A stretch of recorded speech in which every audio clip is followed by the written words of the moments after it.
नमस्कार मित्रों, दीनदयाल की चौपाल में आपका स्वागत। आज 2 अक्टूबर 2024 और वार है बुधवार। और 2 अक्टूबर को आज महात्मा गांधी जी और लाल बहादुर शास्त्री जी की भी जयंती है आज। और हिंदी बाल साहित्य के पुरोधा डॉक्टर राष्ट्रबंधु जी की भी जयंती है। भाई आप तीनों को इस मंच के माध्यम से सत सत नमन और विनम्र श्रद्धांजलि अर्पित करता हूँ कि आप सबकी प्रेरणा से हम साहित्य को जिंदा रखे हुए हैं। और आज मैं कहानी का वाचन कर रहा हूँ। समीर गांगुली, मुंबई महाराष्ट्र, और इनकी बाल कहानी का शीर्षक है उलझन।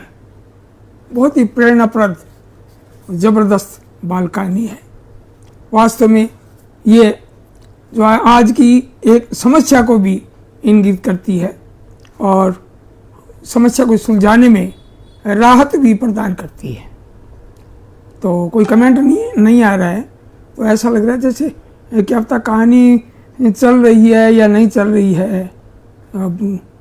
और ये कमेंट्स विल अपीयर हेयर, ये भी लिखा हुआ है। और मनोहर चमोली जी का चित्र मुझे दिखाई दे रहा है। शायद ये जुड़े हैं लेकिन अभी चित्र दिखाई दे रहा है, इसका मतलब नेट चल रहा है।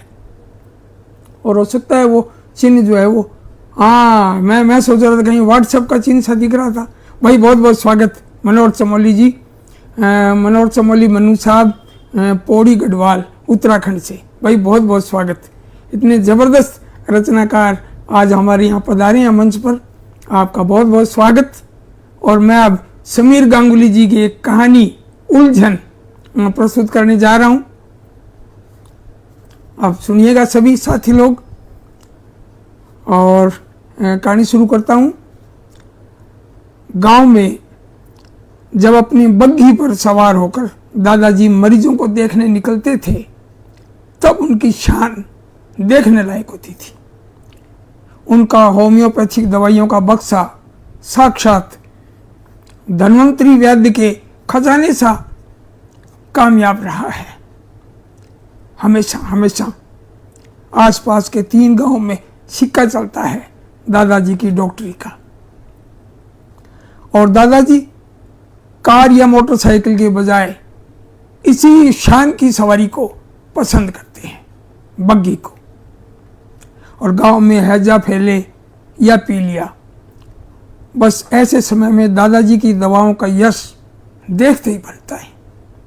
रात दिन जाकर एक एक मरीज को जब वे जीवन दान देते हैं तो उनका चेहरा एक देवता सा प्रकाशमान होता है। हाँ, दान दक्षिणा और मेहनताना भी खूब मिलता है उन्हें ऐसे समय में।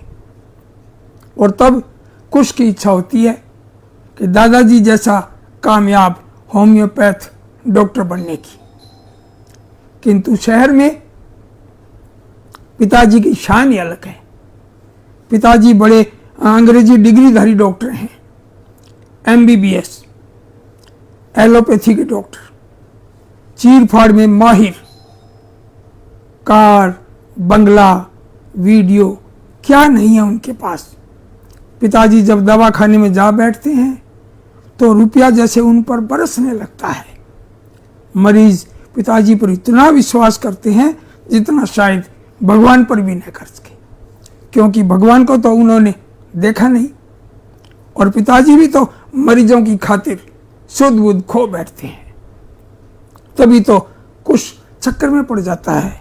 कई बार उसने खुद से पूछा कि दादाजी और पिताजी में कौन बड़ा डॉक्टर है, पर कभी भी उसे इसका पक्का जवाब नहीं मिल सका। बनना उसे भी डॉक्टर है यह तो तय है, सो वह तय नहीं कर पाता कि पिताजी वाली राह चले या दादाजी वाली राह पर। कुछ के जन्मदिन के अवसर पर 15 दिन के लिए दादा और दादी उनके यहाँ रहने आए तो उसकी खुशी का ठिकाना न रहा। और वह दिन कुछ का जन्मदिन था। धूम धड़ाका, शोर शराबा और उल्लास का बेजोड़ नजारा। सभी खुश थे। कुछ दादी का लाडला बना उनके पीछे इतराता घूमता फिरता, और घर मेहमानों से भरा था। तभी राधेलाल ने पिताजी और दादाजी से कुछ कहा। दादाजी और पिताजी में फुसफुसाहट हुई। फिर पिताजी ने कहा, उसे कहीं और ले जाने को कहो भाई। राधेलाल वैसे तो घर का नौकर है, मगर उसे इस घर में काका का पद दिया गया है और वह न जाने कितने वर्षों से इस दायित्व को बखूबी निभा रहा है। राधेलाल ने बाहर से वापस आकर जो कुछ कहा, उसके जवाब में दादाजी जोर से गुर्रा कर बोले, देखते नहीं हो यहां सब व्यस्त हैं और डॉक्टर शर्मा पड़ोस में ही तो रहते हैं, उसे वहां जाने को कहो और लो ये 500 रुपये दे दो उसे इलाज के वास्ते। एक गरीब के खातिर अपने पोते के जन्मदिन पर हम इतना तो कर ही सकते हैं। राधेलाल चल दिया था, पर इस बीच शायद दादी ने सब कुछ सुन लिया था। वे राधेलाल को रोकती हुई बोली, ठहरो ठहरो राधेलाल, मुझे इस दुखी के पास ले चलो। अपनी खुशी के अवसर पर दूसरों का दुख भूल जाना मनुष्यता नहीं है। ये बाप बेटे उसका इलाज करने से इनकार नहीं कर सकते। फिर वे पिताजी और दादाजी की तरफ मुड़कर बोली, सुन लिया ने, सुन लिया आप लोगों ने? अपनी दवाएं लेकर तुरंत मेरे पीछे चली आइए। दादाजी और कुश दवाखाने की तरफ बढ़ चले। एक फटे हाल व्यक्ति का बच्चा पीड़ा से छटपटा रहा था। दादी ने बच्चे को उनसे ले लिया और पुचकारने लगी। तभी दादाजी और पिताजी वे दोनों भी आ गए। इलाज शुरू हुआ और थोड़ी देर में वह बच्चा पीड़ा से मुक्ति पाकर आराम से सोने लगा। और यह देखकर कुश का मन खिल उठा और वह अच्छी तरह समझ गया था कि चाहे वह पिताजी जैसा डॉक्टर बने या दादाजी जैसा, उसे हर हालत में दादी जैसा कर्तव्यपरायण होना होगा। और उसी दिन कुश ने जान लिया कि डॉक्टर का सबसे बड़ा गुण दूसरे की खुशी के लिए खुद की खुशी को कुर्बान कर देना है। भाई बहुत बढ़िया, बहुत प्रेरणाप्रद बाल कहानी। और समीर गांगुली जी, मुंबई महाराष्ट्र के दिग्गज रचनाकार, आपको बहुत बहुत बधाई। इतनी गजब कहानी, बहुत प्रेरणा मिलती है डॉक्टरों को भी और समाज को भी और बच्चों को भी। बहुत बहुत बधाई। और जो साथी लोग जो जुड़े हैं भाई, खूब जुड़े हैं, और तो दिग्गज रचनाकार जुड़े हैं, बहुत बहुत बधाई।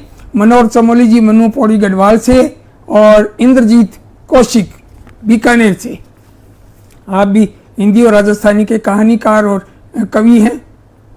गौरव वाजपेयी स्वप्निल भाई, आपका बहुत बहुत स्वागत। और योगीराज योगी जी कोटा से, और स्वप्निल जी हैं अपने बलरामपुर उत्तर प्रदेश से, योगीराज योगी जी कोटा से, और इंद्रजीत कौशिक बीकानेर से, और रिया मोहित शर्मा भाई, आपका बहुत बहुत स्वागत रिया जी। और गोविंद शर्मा जी संगरिया हनुमानगढ़ जिले से, बड़े दिग्गज रचनाकार। और एमएल खरोलिया, मोहनलाल जी वर्मा, हमारे हिंदी और अंग्रेजी और राजस्थानी तीनों के रचनाकार। और डॉक्टर ऋषि शर्मा भाई, स्वागत है आपका। ऋषि जी का बहुत बहुत स्वागत।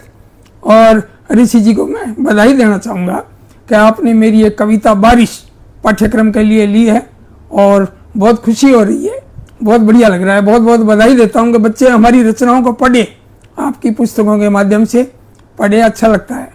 और कोई नाम मुझे अभी दिख नहीं रहा है। जो साथी लोग जुड़े हैं उनका मैं बहुत बहुत आभार व्यक्त करता हूँ और सबको धन्यवाद ज्ञापित करता हूँ। और आज शास्त्री जी और गांधी जी की जयंती और हमारे हिंदी बाल साहित्य के पूर्वोद्धार डॉक्टर राष्ट्रबंधु जी की भी जयंती, उन तीनों के जयंती पर मैं इस मंच के माध्यम से, दीनदयाल की चौपाल के माध्यम से उनको नमन करता हूँ और उनको सादर विनम्र श्रद्धांजलि अर्पित करता हूँ।